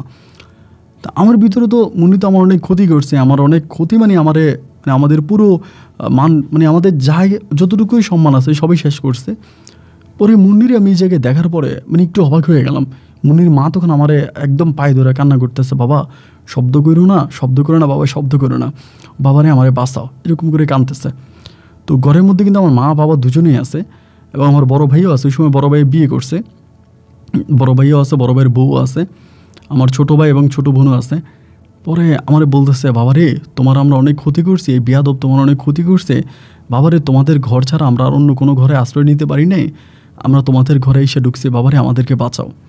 আমি বললাম ঠিক আছে চাচি, আপনি তো ছাগলের ঘরে বসে আছেন কেন, চলেন আমাদের ঘরের দিকে আসেন। বলে না বাবা, ঘরে যাব না, লোকে জানাজানি হয়ে গেলে আমাদেরকে সকালবেলা এখান থেকে নিয়ে যাবে, সকালবেলা আমাদেরকে জায়গা থেকে ধরে নিয়ে যাবে, বাবা তুমি আমার বাঁচাও, মুন্নির বাবা তো পালায়ে গেছে, মুন্নির বাবা যে কোথায় পালায়ে গেছে আমরা তো জানি না, তুমি আমাদেরকে বাঁচাও। তাই আমি বললাম, চাচি আমি কিভাবে আপনাদেরকে বাঁচাবো? এখন আপনি যদি ঘরের ভিতর না জানেন, ছাগল বাঁধার ঘরে আপনি কতক্ষণ থাকবেন? সকালবেলা সূর্য উঠলে আমার এই ঘর পুরো দেখা যায় বাইরে থেকে, তা লোকে তো আপনাকে দেখে ফেলবে। উনি বলে, বাবা আমি বয়স্ক মানুষ, আমার কি হবে না হবে সেটা আমি জানি না, তুমি আমার মেয়েটারে বাঁচাও। তাই আমি বললাম যে আমি আপনার মেয়েরে কেমনে বাঁচাবো? তখন এত রাতের বেলায় কীভাবে বাঁচাবো? উনি তখন আমাকে বলে, আমার দুঃসম্পর্কের এক বোন থাকে চিটংয়ে, তুমি আমার মেয়েটারে নিয়ে যাও, আমার মেয়েটারে সেখানে নিয়ে যাও। তা আমি বললাম যে আপনার দুঃসম্পর্কের কোনো আত্মীয় যদি চিটংয়ে থেকে থাকে তা আপনিও তো নিয়ে যেতে পারেন, আপনি আমাকে দিয়ে কেন পাঠাচ্ছেন? পরে বলে, না রে বাবা, আমি তোমাকে দিয়ে আমার মেয়েটারে পাঠিয়ে দিয়া আমি আমার ঘর বাড়ি পাহারা দিব, তারাও যদি আমার ঘরে আগুন টাগুন লাগিয়ে দেয়, আমার ঘরে যদি আগুন লাগিয়ে দেয়, আমার ঘরে অনেক মাল সাবানা আছে, অনেক কিছুই আছে, এইগুলো যদি তারা ভেঙে টেঙে ফেলে, আমি থাকলে তো একটু কম ক্ষয়ক্ষতি করবে, আর আমি না থাকলে তো সবই তারা ভেঙে টেঙে ফেলবে। তো আমার একটা যুবতী মেয়েটার যদি উঠে নিয়ে মেয়েটার একটা অশ্লীলতা হানি করে, তাহলে তো বাবা আমি শেষ, এই জন্য তুমি আমার মেয়েটারে নিয়ে যাও। তাই আমি বললাম, আপনি আমারই কীভাবে বিশ্বাস করলেন যে আমিও তো চাইলে আপনার মেয়ের ক্ষতি করতে পারি? আপনার মেয়ে তো আমার অনেক ক্ষতি করছে, আমার মান সম্মান নষ্ট করছে, আমাকে জুতার মালা দিয়ে স্কুলে ঘুরাইছে। পরে তিনি আমারে বলতেছে, বাবা ক্ষতি যদি করার হইতা তাহলে এতক্ষণ আর কথা বলতো না, এতক্ষণে আমাদের ক্ষতিই করে ফেলতা। তো এতক্ষণে যেহেতু আমাদের কোনো ক্ষতি করো নাই, তুমি আমাদের ক্ষতি করবা না আমরা জানি। বাবা না ভালো, আমার লক্ষ্মী বাবারে, আমার মেয়েটারে বাঁচাও। তখন রাত প্রায় 1:30টার মতো বেজে গেছে, 1:30টার কাছাকাছি। পরে আমি বললাম, এখন রাত্র 1:30টা বাজতেছে, আপনি আমারে কি বলতেছেন? পরে বলে, বাবারে তুমি যেমনি পারো তুমি আজকে রাতের ভিতরে আমার মেয়ে নিয়ে চিটংয়ে চলে যাও। এখন তুমি এখান থেকে বেরোয়ার পরে তুমি বাস পাবা, রাতের বাস পাবা, রাতের বাসে তুমি এখান থেকে চলে যেতে পারবা। তো উনি আসলে কোনোভাবেই আমাকে ছাড়বে না, মানে ওনার টার্গেট, মানে ওনার বিশ্বাস যে আমি একমাত্র ওনার মেয়েকে সেফ দিতে পারবো, বা একমাত্র আমি ওনার মেয়েকে নিতে পারবো, এছাড়া উনি ওনার মেয়েকে নিয়ে আর মানে কাউকে বিশ্বাস করে না। পরে আমি বললাম, ঠিক আছে আপনি যদি এরকম করেই বলতেছেন, তবে আপনি আমাদেরকে বাসে উঠে দিয়ে আসতে হবে। পরে বলে, আচ্ছা ঠিক আছে চলো। এরপরে এখান থেকে আমি বেরোয়ার পরে আসলে সত্যি কথা বলতে গেলে কি, মুন্নির প্রতি আমার একটা দুর্বলতা আছে, এবং সেই দুর্বলতা থেকে আমি আজও মুন্নিকে সাহায্য করতে যাচ্ছি। মানে আমার যে এত ক্ষতি করেছে, আমাকে এত অপমান করেছে, আমার পাড়া প্রতিবেশীর কাছে সর্ব জায়গায় যে আমাকে শেষ করে দিয়েছে, ওই বিষয়গুলো কোনোটাই আমার মাথায় নেই। আমার এত ক্ষতি করার পরেও আমি মুন্নি এবং মুন্নির মাকে সাহায্য করার জন্য প্রস্তুত। তো আমাদের এখান থেকে মেইন রোড খুব বেশি দূরে না, তো তিনি তখন আমাকে নিয়ে একটা বোরকা পরিহিত অবস্থায় মুন্নিকে নিয়ে মেইন রোডের কাছাকাছি চলে গেছে, এবং মেইন রোড থেকে তখন মানে রাতের বাস চলে আর কি এই রাস্তায়। তো ওইখানে একটি স্টেশনের মতো আছে, ওই স্টেশনে তখন আমি আর মুন্নির মা দাঁড়াইলাম। দাঁড়ানোর পরে আরও কয়েকজন লোক ওইখানে আসছে, তো আমাকেও তো চিনে না, মানে আমাকে তো চিনে, মুন্নি আর মুন্নির আম্মাকে চিনে না, তারা দুজনেই বোরকা পরে আছে। তো এমন সময় রাতের একটা বাস আসছে, ওইখানে রাতের একটা বাস থামে। তো ওই রাতের বাসটা আসার পরে, কারণ আমাদের এখান থেকে অনেক মানুষ মানে আপনার শহরের দিকে এটা ওইটা নিয়ে যায়, কাঁচামাল বা আপনার বিভিন্ন কিছু শহরে নিয়ে যায়, এই জন্য ওই রাতের মানে শেষ রাতের বাসে করে যায়, এবং শহরে তারা ভোরে এগুলো বিক্রি করে। তো আমি আমার বাবা মারেও কিন্তু কোনো কিছু বলি নাই, মানে এই যে ঘটনা, উনি আমার বাবা মারেও কিছু বলতে দেয় নাই। মুন্নির মা আমারে বলে, আমি তোমার বাবা মারে বলবো, তুমি কোনো কিছু বলতে চাও না, তুমি কিছু বলতে গেলে তারা তোমাকে এখন যেতে দিবে না, তারা তোমাকে আটকাই ফেলবে, এই জন্য তুমি তোমার বাবা মাকে কোনো কিছু বলার দরকার নাই, আমি এনাদেরকে বুঝিয়ে বলবো, যা যা বলার আমি বলবো, তুমি আপাতত আমার মেয়েটারে নিয়ে এখান থেকে পালাও, আমার মেয়েটারে নিয়ে যাও। তো রাতের বাসে করে উনি আমাকে যে ঠিকানা লিখে দিল কাগজে, পরে ওখানে উঠে গেলাম। আপনার ফজরের কিছুক্ষণ আগে, মানে ফজরের আজানের সময় মোটামুটি বাসটা ওইখানে গিয়ে পৌঁছাইছে, ওই মানে আপনার শহরের মধ্যে ঢুকার পরে বাস কাউন্টারে আমি আর মুন্নি তখন বসে আছি। আমার গায়ে ওরকমভাবে ভালো জামা কাপড় নাই, লুঙ্গি পরা এবং একটা গেঞ্জি পরা, ও তখন নিচের দিকে তাকিয়ে আছে, কান্না করতেছে। আমি বলি, মুন্নি কান্না করো না, ভাগ্যে যা আছে তাই হবে। আমাকে বলে, আমার আম্মার কী হবে, আমার আম্মাকে তো এরা মেরে ফেলবে, আমার আব্বা এরকম একটা কাজ করবে বুঝতেই পারি না। আমার আব্বা মনে হয় জুয়া খেলে কোথাও ঋণ করে ফেলছে, এবং জুয়ার টাকা দেওয়ার জন্য আমার আব্বা এরকম একটা লটারির কাহিনী করছে, মূলত কোনো লটারি ফটারি কিচ্ছু না, এবং লক্ষ লক্ষ টাকা কিন্তু তারা ইনকাম করে নিচ্ছে, মুন্নির বাবা সহ আরও কয়েকজন লোক ছিল। পরে আমি বললাম যে যাই হোক, এসব বলে তো আর এখন লাভ হবে না, যা হবার তা তো হয়েই গেছে। তো এরপরে সকালবেলা আমি তখন ওই মুন্নির আত্মীয়র বাড়িতে গেলাম, আত্মীয়র বাসাতে গেলাম। তো ওনাদের বাসাটা মোটামুটি এখান থেকে অনেক দূরেই আছে, স্টেশন থেকে ওইখানে গেছি। যাওয়ার পরে ওই বাসায় উঠছি, কিন্তু তারা আমাদেরকে ওভাবে মূল্যায়ন করে না, মানে মুন্নিকে অতটা মূল্যায়ন করে না, আমাকে অতটা মূল্যায়ন করে না। ওই বাসায় উঠছি, তারা নিজেরা খাবার খাচ্ছে, মানে আমাদেরকে বলে না যে, তো আমরা তো তাদের বাসায় আত্মীয়, মানে আমাদেরকে তো বলবে যে আমরা খেতে আসছি বা তোমরাও আসো, মানে আমাদেরকে খাবার কথা বলে না, মানে আমরা নিজেরা গেলে বলে বসো, ওই বসি, এরকম। এইভাবে 2 দিন ওই বাসায় ছিলাম। তো তখন তো আসলে আমার কাছেও মোবাইল ফোন নাই, মুন্নির কাছেও মোবাইল নাই, এলাকাতে কোনো খোঁজখবর নিতে পারি না, কী হয়েছে না হয়েছে কিছু জানি না। এবং মুন্নির মায়ের সাথেও যোগাযোগ নাই, এবং আদৌ মুন্নির মা আমার বাবা মাকে বলছে কিনা বা আমার ভাইয়াকে বলছে কিনা আমি মুন্নিকে নিয়ে আসছি, এটাও তো আমি জানি না। মানে পরিবারের সাথে কোনো রকমের কোনো যোগাযোগই নাই। পরে 3 দিন এখানে থাকলাম, মানে এই বাসার মধ্যে 3 দিন থাকলাম, এবং 3 দিন থাকার পরে পরিস্থিতি এরকম হয়ে গেল যে তারা মানে মুখে বলতে পারতেছে না যে এখান থেকে চলে যান। মানে এটা তাদের মুখে মানে আমাদেরকে হয়তো খুব রিসেন্টলি বলে ফেলবে যে এই ঘর থেকে বেরিয়ে যাওয়ার জন্য। পরে ভাবলাম কি করা যায়, আমি মুন্নিরে বললাম যে মুন্নি কী করব, বাড়িতে চলে যাব? ও বলে না না না, বাড়িতে যাব না, বাড়িতে গেলে আমাকে সব মেরে ফেলবে, আম্মুর জানে কী অবস্থা, আম্মুরই তো খবর পাই না, এখন বাড়িতে গিয়ে কী করব। পরে আমি বললাম যে তাহলে এই বাসায় তো থাকা যাবে না, এই বাসার পরিস্থিতি খুব খারাপ হয়ে গেছে, এরা সম্ভবত আমাদেরকে নিজেরাই মনে হয় আমাদেরকে বাসা থেকে বের করে দেবে। মুন্নি আমাকে বলে হ্যাঁ আমারও তো এটাই মনে হয়, এরা তো আসলে ওদের বাসা আমাদেরকে রাখতে চাচ্ছে না। তা আমি বললাম যে ওই অচেনা অজানা শহর কোথায় যাব। তো যাই হোক আমি বলি যে ঠিক আছে দেখা যাক বা দেখি কি করা যায়, আল্লাহ কোনো উপায় বুদ্ধি দেয় কিনা, কোনো উপায় বুদ্ধি পাই কিনা, এইটা মনে করে আমি তখন একদিন সকালবেলা বেরোইলাম ওই বাসা থেকে। বেরোয়ার পরে অনেকগুলো লোক দেখলাম একটা কারখানার সামনে দাঁড়ায় আছে, একটা ফ্যাক্টরির সামনে দাঁড়ায় আছে। তা লোকগুলোরে জিজ্ঞেস করলাম যে ভাই এই ফ্যাক্টরির সামনে আপনি এত লোক দাঁড়ায় আছেন কেন, কী হয়েছে? তা বলতেছে ভাই দাঁড়ায় আছি কারণ হচ্ছে এই ফ্যাক্টরিতে লোক নিবে, মানে ওই ফ্যাক্টরিতে লোক নিবে, এটা নতুন খুলছে আজকে, লোক নিবে, তো এই জন্য এখানে দাঁড়ায় আছে। পরে আমি বললাম যে কিসের লোক, মানে বললো সিকিউরিটিতে লোক নেবে, মানে সিকিউরিটি গার্ডের লোক নেবে। তো আমিও তখন প্যান্ট কিনছিলাম, প্যান্ট আর গেঞ্জি পরা, আমি বললাম যে ঠিক আছে ভাই আমিও দাঁড়াই। তো আমার কিন্তু কোনো কিছু নেই, এখন আমি ওইখানে দাঁড়ানোর পরে তারা তখন লোক নিল, আমারও ওইখানে নিয়ে নিল। তা শর্ত আছে আমার আইডি কার্ড দিতে হবে বা জন্ম নিবন্ধনের কাগজ দিতে হবে, তাহলেই আমাকে তারা এখানে নিবে, এবং ওইটাই বেতনও ভালো এরকম। পরে আমি নামটাম লিখে আসলাম, সিগনেচার দিয়ে আসলাম, 2 দিনের মধ্যে জয়েনিং, মানে 2 দিন পরে এখানে জয়েন করতে হবে, আইডি কার্ড সাথে করে নিয়ে আসতে হবে, আইডি কার্ড যদি না থাকে তাহলে জন্ম নিবন্ধনের কাগজ নিয়ে আসতে হবে, এটা বলে দিছে। পরে সেখান থেকে দুপুরে বাসে আসছি, আইসা মুন্নিরে জানালাম যে মুন্নি এই ঘটনা। মুন্নি তখন আমারে বলে যে তুমি তোমার জন্ম নিবন্ধনের কাগজ কই, আমি কি আছে আমার ঘরে, কয় তাহলে তুমি এটা যেমনে পারো ম্যানেজ করো, আমি এই বাসায় থাকি, জন্ম নিবন্ধনের কাগজটা নিয়ে আসো, আর আমার আম্মুর খোঁজ খবরটা নিও, বা আমার আব্বুর কোনো খোঁজ খবর আছে কি না, বা আমাদের গ্রামের কী অবস্থা, এই সব কিছু তুমি যাই না এসো। তাই আমি বললাম আচ্ছা ঠিক আছে সমস্যা নাই, তাহলে আমি যাই।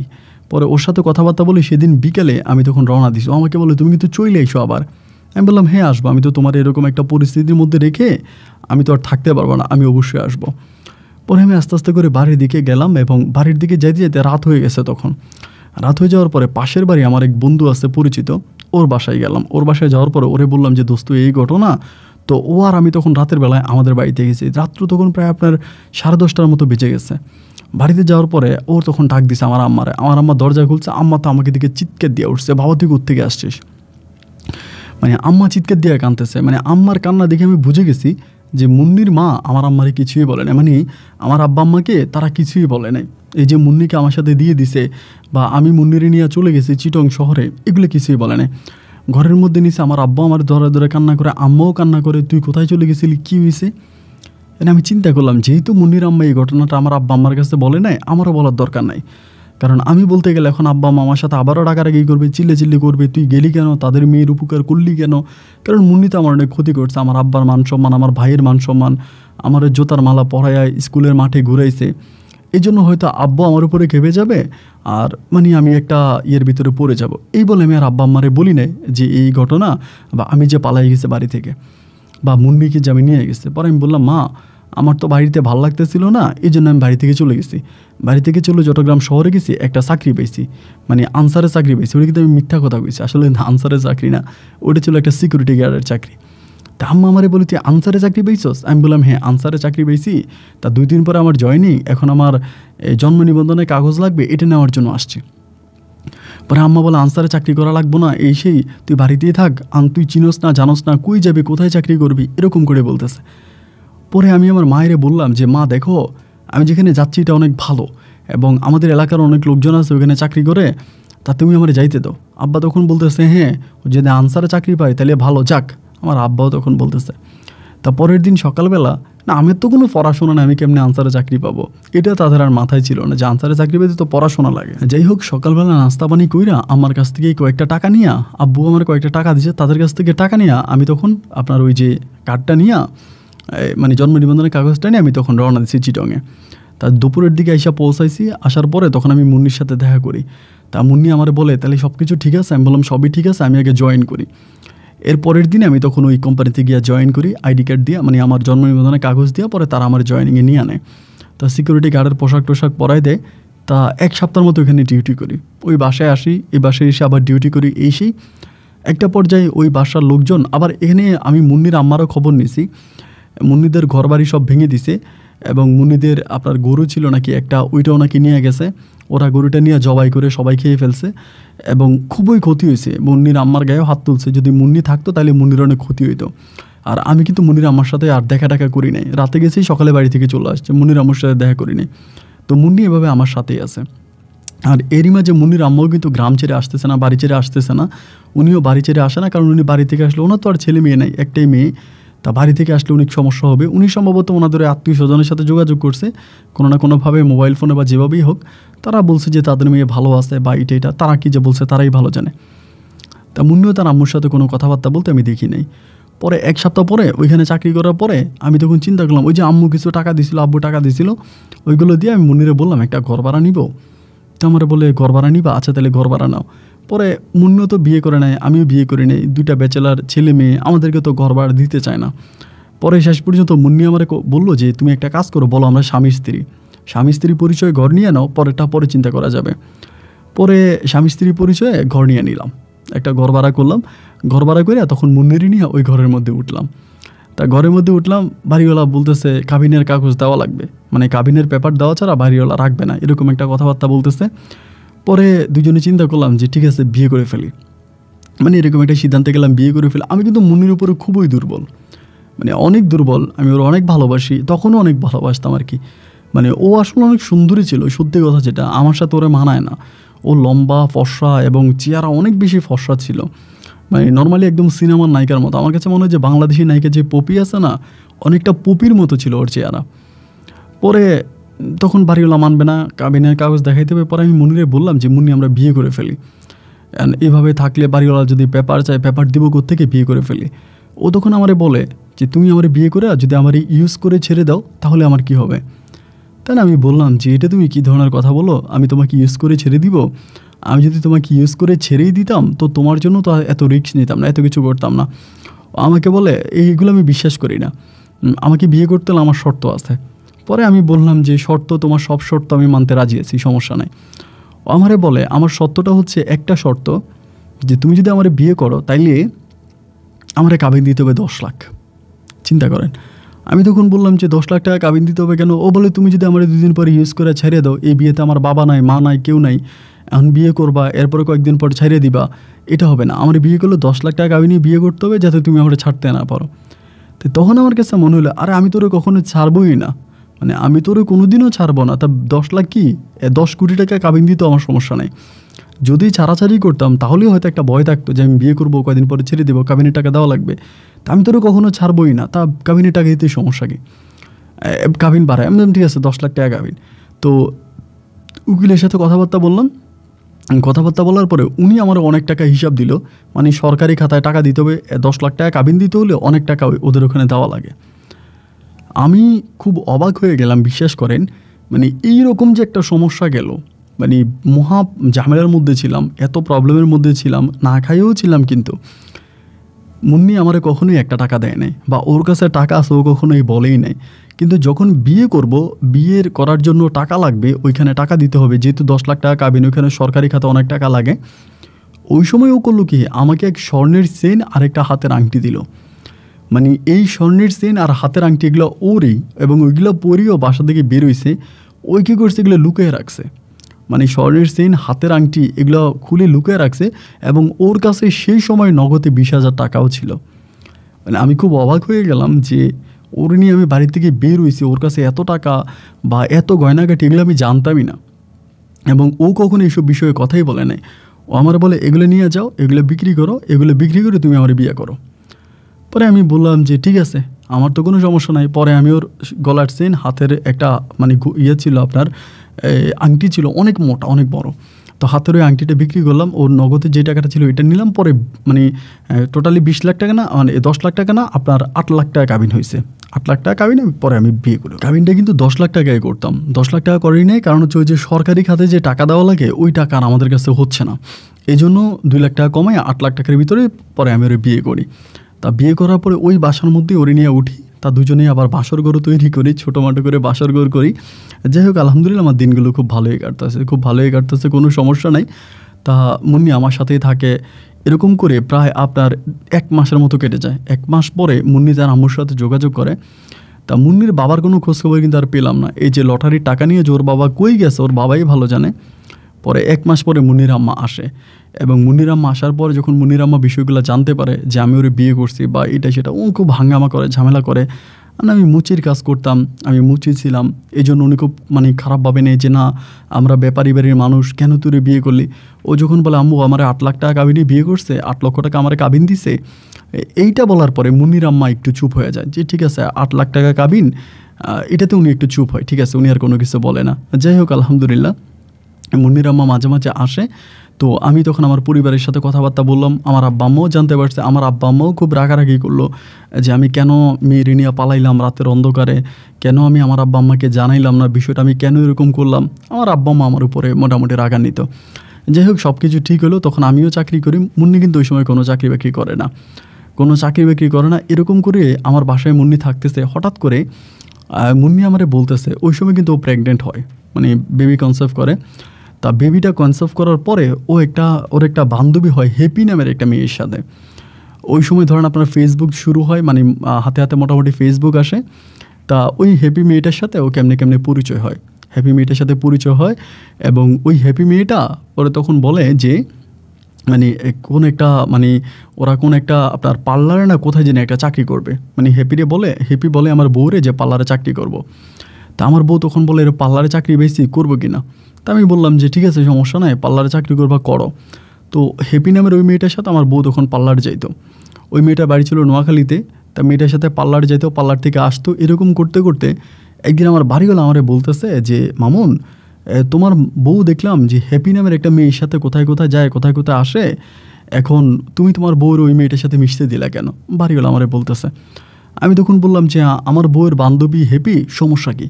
পরে আমারে বলে বাবা তুমি তো জানো না, হ্যাপি মেয়েটা কিন্তু ভালো না, ও কিন্তু পতিতা, মানে খারাপ কাজ করে ছেলেদের সাথে। তা এই মেয়েটা কিন্তু ভালো না। আমি বললাম আপনি কী বলেন? বলে হ্যাঁ। তা আমি তখন চিন্তা করলাম, আমার বউর যদি আমি এখন বলি যে তুমি হ্যাপির সাথে চললো না, আমার বউ কিন্তু আমার উপর রাগ করে যাবে, বা ও এটা মানবে না যে আমি কেন চলবো না, লোকের কথা তুমি শুনবা কেন, কারণ মুন্নি তো অনেক রাগী, প্রচণ্ড রকমের রাগী। তো এই জন্য আমি তখন মুন্নিরে আর কিছু বললাম না। মুন্নিরে কোনো কিছু না বইলা, মানে হ্যাপিরও কিছু না বইলা, কয়েকদিন পর আমি মুন্নিরে বলতেছি, মুন্নি এখন তো তোমার পেটে বাবু আসছে, তুমি এখন আর চাকরিতে যাইও না, কারণ দৌড়দৌড়ি করলে এদিক সেদিক গেলে তোমার বেবিটা নষ্ট হয়ে যেতে পারে, পেটের বাবুটা নষ্ট হয়ে যেতে পারে। তা তুমি এখন আর চাকরি বাকরি করার দরকার নেই, আমি তো আছি, আমি সংসার চালাবো, তোমার সমস্যা কী? তা এই নিয়ে তো তোমার টেনশন করার দরকার নেই, সংসার আমি চালাবো। তা তোমার পেটের বাবুটা নষ্ট হোক এটা আমি চাই না, সো তুমি এখন আর কাজ করতে হবে না। ও আমাকে বলে এটা তুমি কী ধরনের কথা বলো, কাজ করবো না মানে? আমরা কাজ করবো না কেন? অবশ্যই করবো, মানে যাবো। ওর কথা হচ্ছে ও যাবে। পরে আমি মোটামুটি একটু রাগারাগি করি, এরপরে ঠিক আছে ও আর যায় না। তো না গেলেও হয় কি যে হ্যাপি মেয়েটা প্রত্যেক দিন চলে আসে, আপনার 2 ঘন্টা 3 ঘন্টা তারা বসে বসে কী যে গল্প করে বা কী করে তারাই ভালো জানে। এরকম করে সময়গুলো কাটতে কাটতে তখন আমার একটা মেয়ে হয়, আমার একটা মেয়ে বাবু হয়। আমার আম্মাও তখন আসে এবং আমার শাশুড়িও আসে, বাট আমার শ্বশুরের কোনো খবর পাওয়া গেল না, মানে মুন্নির বাবার কোনো খবর পাওয়া গেল না। আমার আম্মা আসে, আমার শাশুড়ি আসে, এবং আসার পর আমার একটা মেয়ে হয়, মেয়েটার নাম রেখে হচ্ছে মুনিয়া। আমার মেয়েটা দেখতে অনেক সুন্দর হয়, এবং সবাই বলে এটা আমার মেয়ে না, মানে আমার গায়ের রঙও পায় না, আমার চেহারাও পায় না, একেবারে অবিকল মুন্নির মতো হয়েছে, চেহারা টেয়ারা একদম সব কিছু মুন্নির মতো। এবং আমার আম্মা আমারে বলে যে এটা নাকি আমার মেয়ে না। এটা খুব খারাপ লাগে শুনতে আমার, কিন্তু বাস্তবতার খাতিলে কথাগুলো বলতে হচ্ছে। আমার আম্মা বলে যে এই মেয়েটা তোর মেয়ে না, এটা অন্য কারো মেয়ে, তোর চেহারা পায় নাই। তো এরকমভাবে আম্মুও কথা বলতো, তো আমি এগুলো শুনতাম, মানে আমি এসব বিষয়ে কিছু বলতাম না। আমার মেয়ে না হইলে কীভাবে হইলো বা এরকমভাবেই বলতাম। এই মেয়েটা হইলো, মেয়েটার দুধ খাচ্ছে, মেয়েটা দুধ ছাড়া হওয়ার পরে হঠাৎ করে মুন্নির ভিতরে আবারও আসছে যে ও চাকরি করবে না, ও চাকরি করবে, আবারও শুরু করছে। এখন তো মেয়ের দুধ ছাড়া হয়েছে, আমি এখন চাকরি করব, তোমার ইনকামে তো চলা যায় না, তুমি অল্প কয়েক টাকা গার্মেন্টসে চাকরি করে বেতন পাও, এটা দিয়ে আর সিকিউরিটি গার্ডে চাকরি করে বেতন পাও, এভাবে তো চলা যায় না।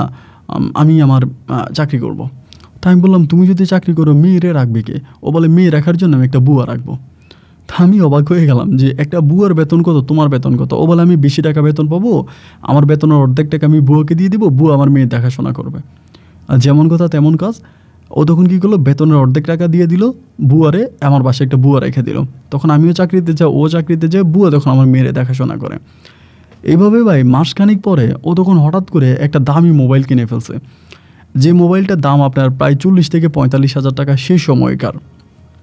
এত দামি ফোন, মানে আমি যেই গার্ডে চাকরি করি, আমার গার্ডের মাঝে মাঝে যে আমাদের বসেরা আসে, মানে বসেদের হাতেও এত দামি মোবাইল দেখি না, মানে এরকম মোবাইল নাই আর কি। টোটালি এত দামি ফোন ও ইউজ করে, মানে ব্যবহার করে। এখন এই মোবাইল ফোন কোত্থেকে আনছে, এত টাকাও কোথায় পাইছে?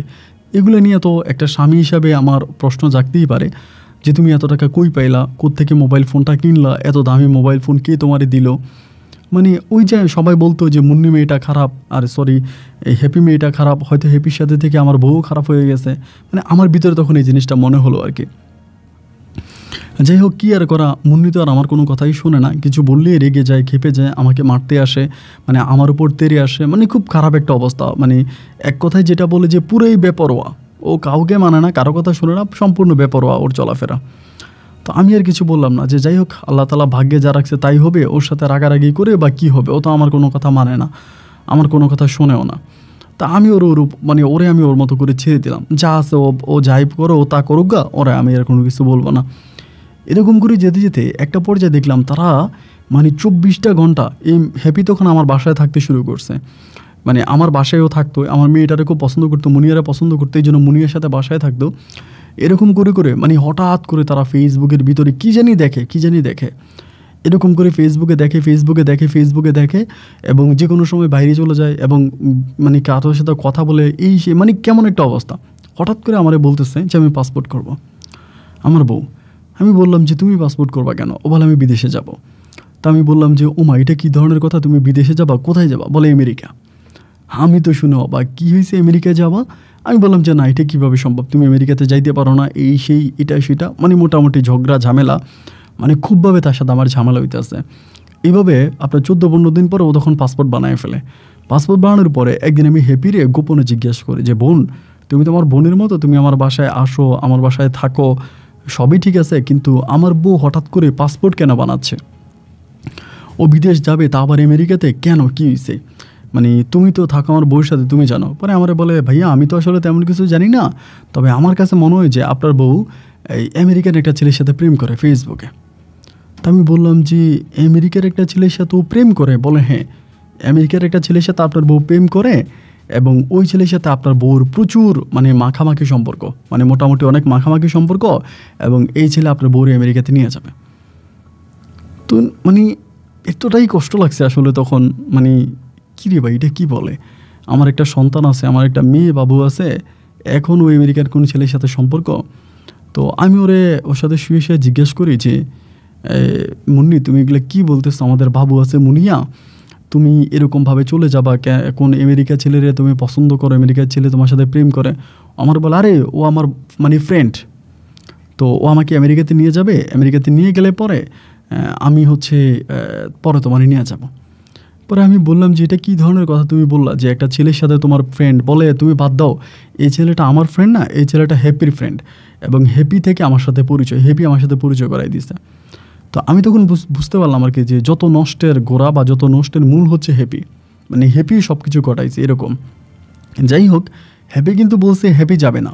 এবার দেখি হ্যাপি সে নিজেও পাসপোর্ট বানাইছে, হ্যাপিও কিন্তু আমার বউয়ের সাথে যাবে। এই বিষয়গুলো কিন্তু আমি জানতাম না যে হ্যাপি যাবে, বা আমি কিন্তু জানতাম না। এখন দেখি যে হ্যাপিও আমার বউয়ের সাথে যাবে, ও পাসপোর্ট রেডি করে ফেলছে, ওরা একসাথেই যাবে।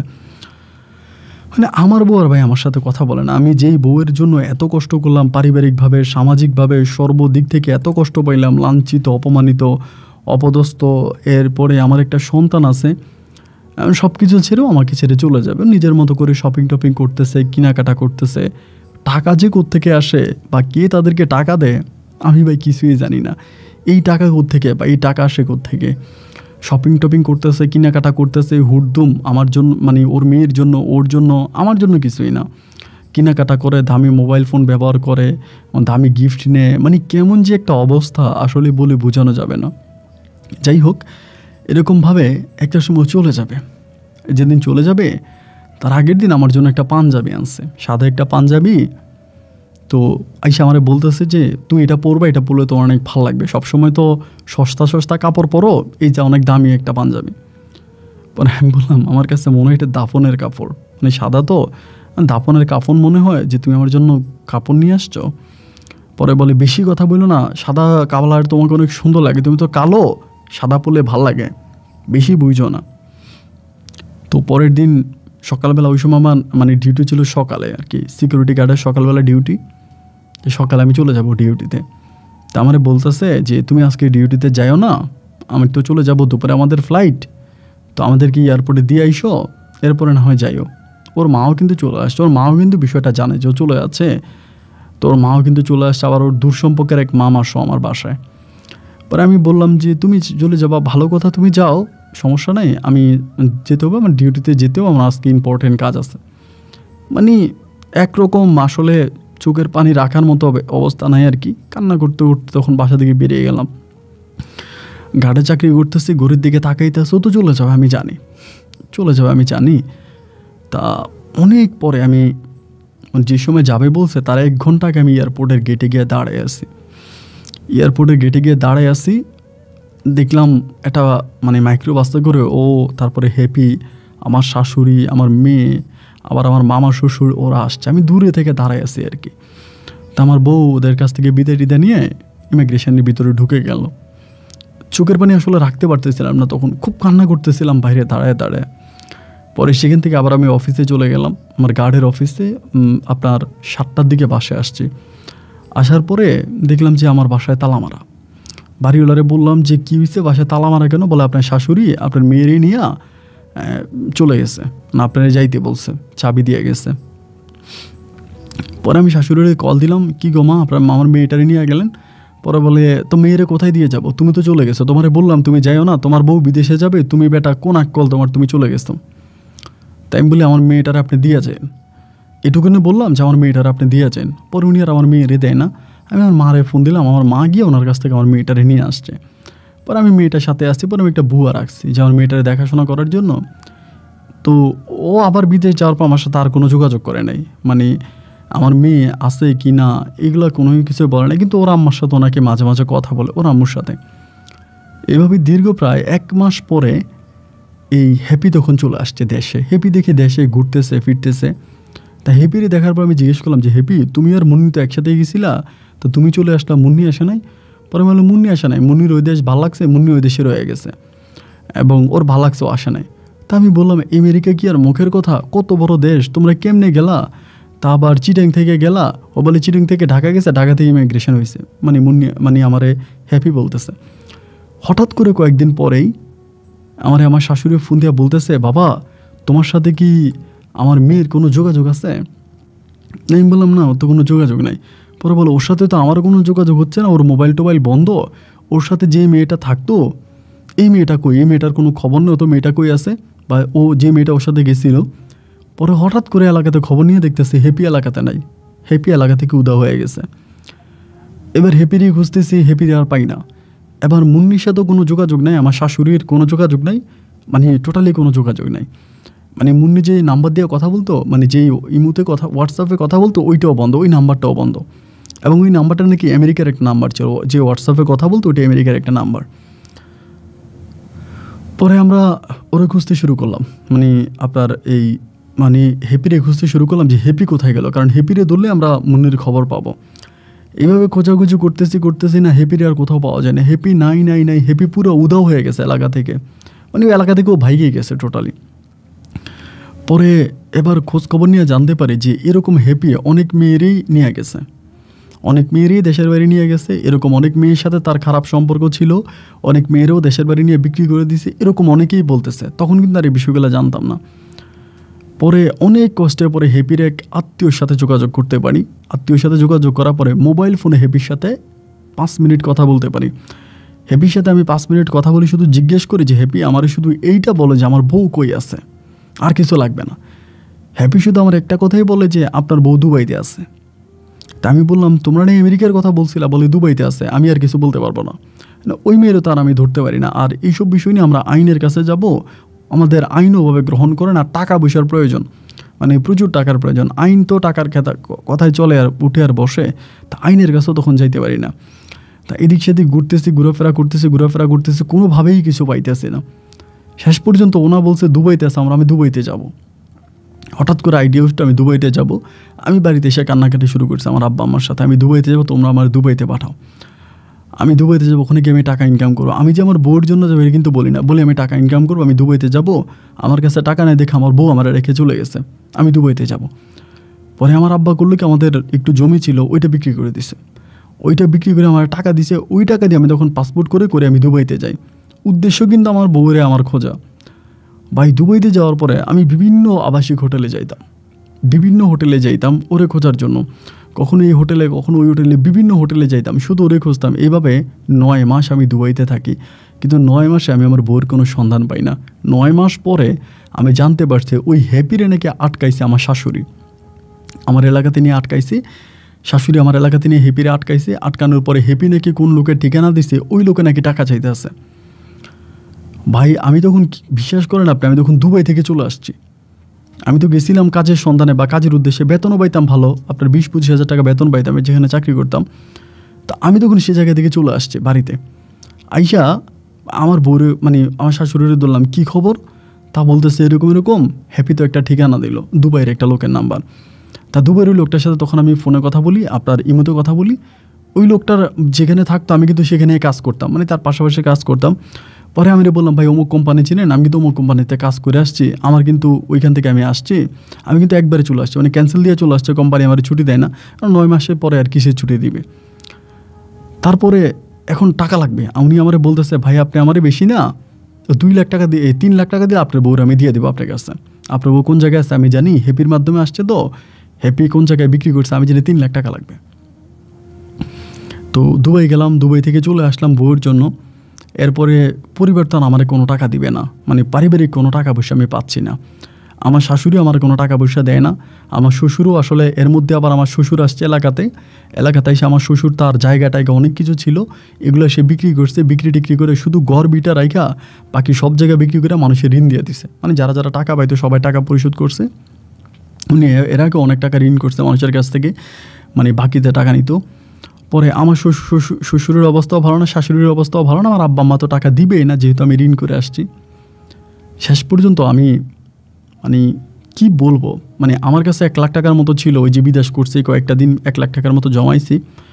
আর আমার মেয়েটারে আমি তখন এক জায়গায় বন্ধক দিয়ে দিই, মানে বন্ধক বলতে একটা ভাষার ভিতরে দিয়ে দিই যে আমি টাকা দিয়ে আমার মেয়েরে ছুটাই নিব। ওনাদের কোনো সন্তানাদি হয় না, ওরকম একটা ফ্যামিলি চিটংয়ে। আমি এটা খুঁজে বের করে ওই ফ্যামিলিতে আমি 2 লক্ষ টাকায় আমার মেয়েটার আমি বন্ধক দিই, যে টাকা হইলে আমার মেয়েটার আবার ছুটে নিয়ে আসবো, বা তারা নেয় আমাকে, ওভাবেই তারা টাকা দেয় আর কি। যাই হোক, এখানে আবার অনেক কাহিনী আছে, ওইদিকে না যাই, অনেক কথাবার্তা আছে।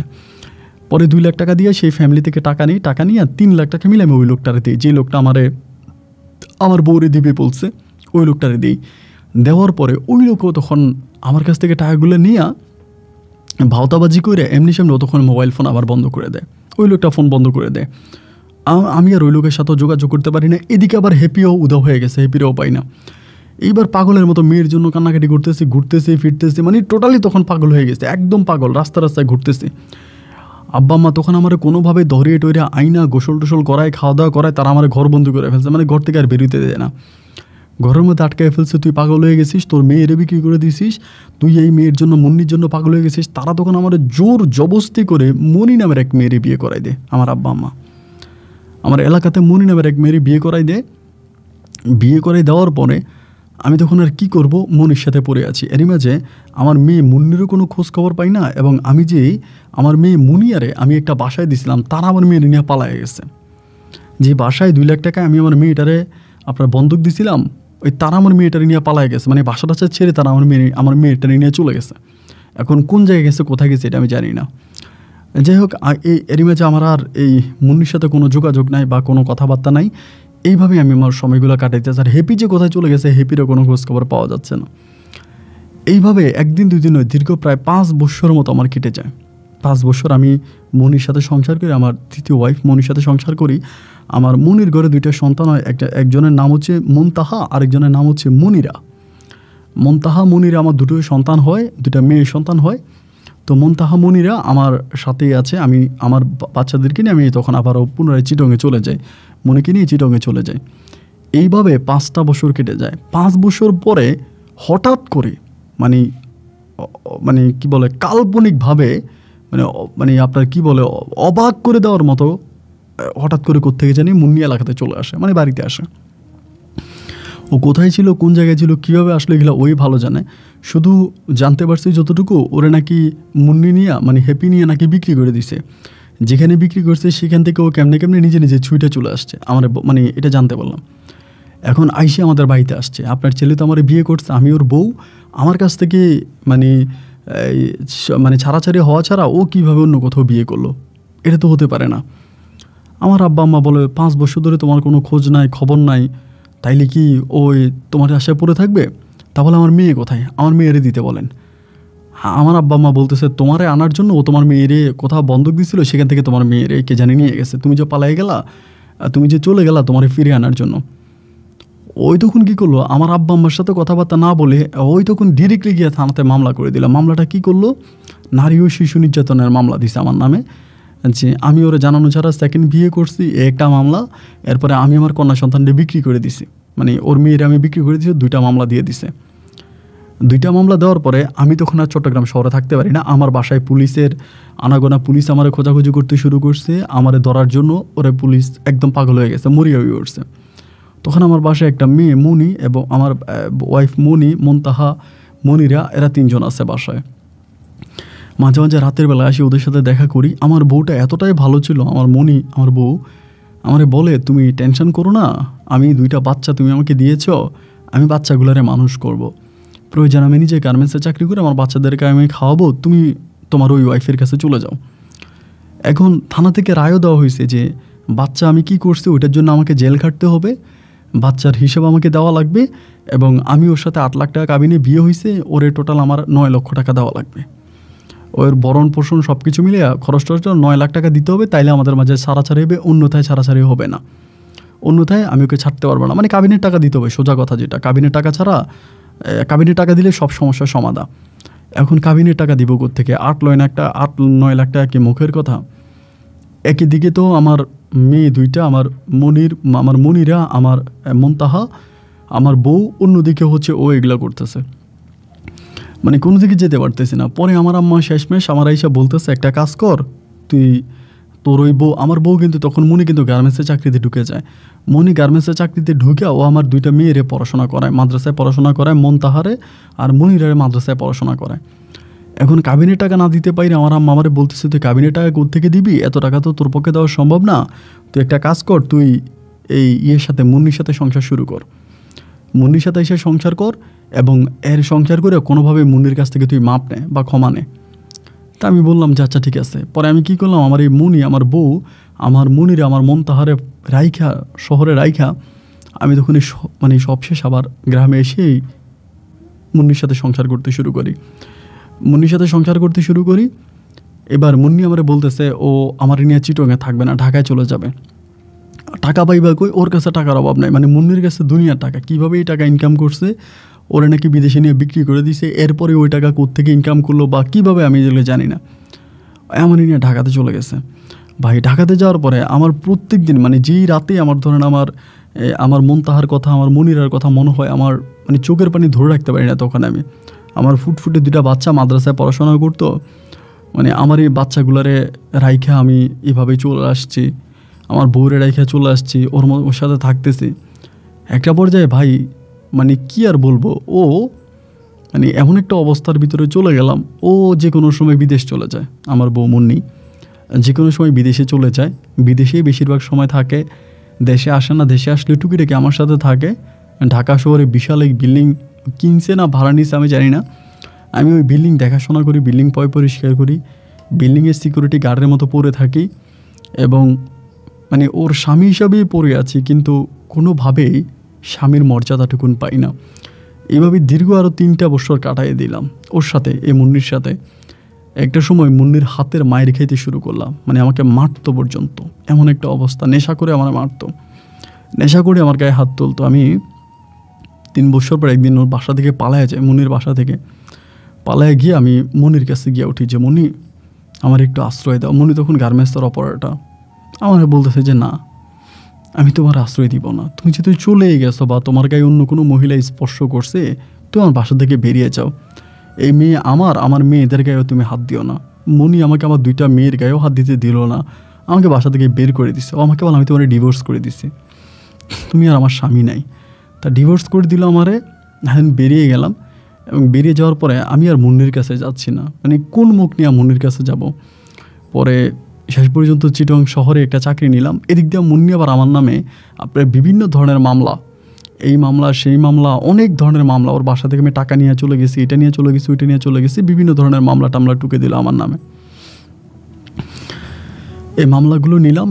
আর মনি আমারে তার ঘরে নিল না, তার ঘরে জায়গা দিল না। ও আমার লিখিতভাবে মনি আমাকে ডিভোর্স করে দিল। আমার 2 বাচ্চা নিয়ে মনি ভালোই আছে। পরে আমি সর্বশেষ আবারও সিকিউরিটি গার্ডের চাকরি নিলাম। আজকে অনেকগুলো বৎসর সিকিউরিটি গার্ডের চাকরি করি, রাতের বেলায় পাহারা দেই। তো একটা সময় মানে পাহারা দেওয়ার সময় কোরআন তেলাওয়াত শুনতাম, অথবা বিভিন্ন হুজুরদের ওয়াজ শুনতাম। এরকম করতে করতে হঠাৎ করে একদিন আমার ইউটিউবে আপনার এই ভিডিওগুলো আসে। তা ভিডিওগুলো আসার পরে ভিডিওগুলো আমি শুনি। এখন এরকম হয় যে আমি এক রাতের মধ্যে আমি আপনার 3টা-4টা গল্প পর্যন্ত শুনি, সারা রাত ধরে আপনার গল্প শুনি। এবং সিকিউরিটি গার্ডে ডিউটি করি, রাতের বেলায় ডিউটি করি, দিনের বেলায় সবার সাথে গিয়ে ব্রাকে ঘুমাই। এভাবে আমার দিন কাটতেছে। মাঝে মাঝে মেয়েগুলোর দেখতে মন চাইলে মাদ্রাসার সামনে গিয়ে দূরে থেকে তাকায় থাকি, 2টা মেয়েরে দেখি। আর মামলা তো আমার নামে আছেই, মামলা চলতেছে। কোন সময় পুলিশের হাতে ধরা খেয়ে যাই, কারণ মুন্নির মামলা আমার উপরে এখনও আছে। কোন সময় ধরা খাই, কোন সময় নিজের জীবন শেষ হয়ে যায়, তার তো কোনো নিশ্চয়তা নাই। মা মারা গেছে, মায়ের কবরে মাটি দিতে যাইতে পারি নাই। বাবাও যে কোনো সময় মারা যেতে পারে, বাবার অবস্থাও ঠিক নাই। ছোটো বোনের বিয়ে দিছে, বিয়েতেও যাই নাই, ছোটো বোনের অনুষ্ঠানেও যেতে পারি নাই। মানে এমন একটা অবস্থার মধ্যে আছি, যে কোনো সময় হয়তো আমি পুলিশের হাতে হ্যান্ডকাপ আমি হয়ে যেতে পারে। আমাকে তো ছুটানোর কেউ নাই, বা এই পৃথিবীতে তো আমি পরে অসহায় একটা মানুষ। আপন ভাই, জেলে ঢুকে গেলে তো আর আপনার গল্পও শুনতে পারবো না, আপনার কাছে আর এসব কথা বলতেও পারবো না। তাই জেলে ঢুকে যাওয়ার আগে আমি আপনাকে আমার দুঃখের কথাগুলো বলে গেলাম। আপনি আমার কথাগুলো প্রচার করবেন, প্রকাশ করবেন, যাতে আমার মতো আর কোনো ছেলে রূপের মোহে পড়ে, রূপের জালে পড়ে নিজের জীবনটাকে নষ্ট না করে। আমার বউ মনি আর গ্রহণ করলো না, আমি আমার মমতাহার কাছে, আমার মনিরার কাছে যেতে পারলাম না। একইভাবে আমি আজও জানি না যে আমার প্রথম বউয়ের সন্তান মনিরা কোথায় আছে, সেটাও জানি না। মুন্নি কখনো দেশে, কখনো দেশের বাইরে, এভাবে ওর বেশ্যামিপনা করে যাচ্ছে। আমি এক মানবতার জীবনযাপন করছি। আমার কাছে মনে হয় পৃথিবীতে আমার মতো কপাল পরা হতভাগা দুঃখী মানুষ মনে আর কেউ নেই। আমি জানি না আপনি আমার কথাগুলো পড়বেন কি না। যদি পড়েন আমার সাথে একটু যোগাযোগ করেন। আমি চিটং শহরে আছি। আপন ভাই, যেহেতু আমার মামলা চলতেছে, যার জন্য আমার ঠিকানাগুলো আপনি একটু উল্টাপাল্টা করে দিয়েন, বা আমার ঠিকানা কাউকে দিয়েন না। ভালো থাকবেন। আসসালামু আলাইকুম।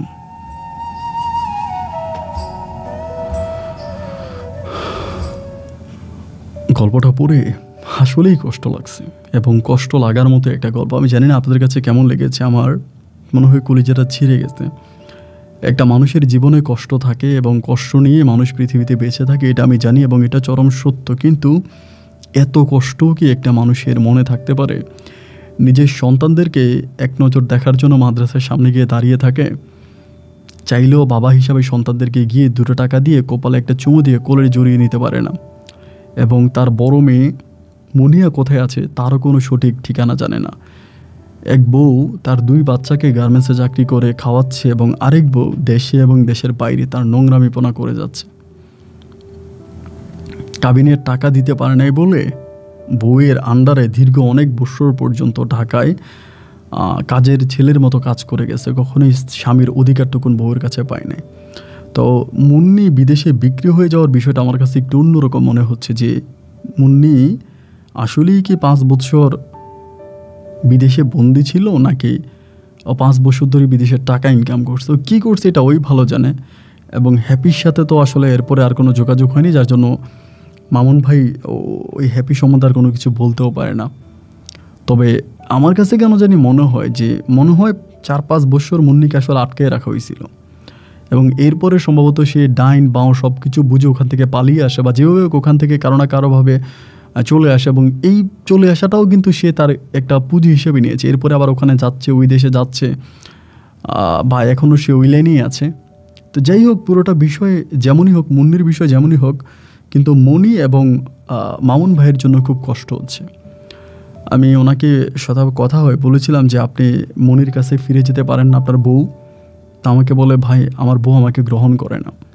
তা আমি ওনাকে বললাম, আপনার বউয়ের নাম্বারটা আমাকে দেন, আমি কথা বলি, দেখি আপনার বউ মনি আপনাকে মেনে নেয় কিনা। বলে, ভাই মেনে নিলেও কি হবে, আমার প্রতিনিয়ত মনির বাসায় পুলিশ পাঠানো হচ্ছে, ফোর্স পাঠানো হচ্ছে, মনির বাসার চারপাশে পাহারা দেওয়া হচ্ছে যে আমি মনির বাসায় যাই কিনা, মনির সাথে থাকি কিনা, তাহলে মুন্নি আমাকে আবারও ফাঁসাই দিবে।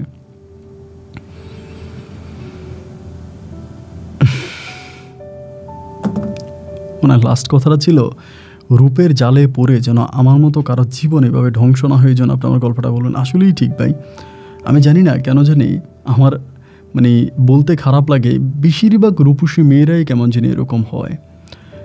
এরকম বলতে একটু অন্য মেজাজে, বদমেজাজে বা একটু খারাপ টাইপের হয়। আমি জানি না বেশি রূপের গুণে কি বা বেশি রূপের কারণে কি তাদের এরকম অবস্থা হয়।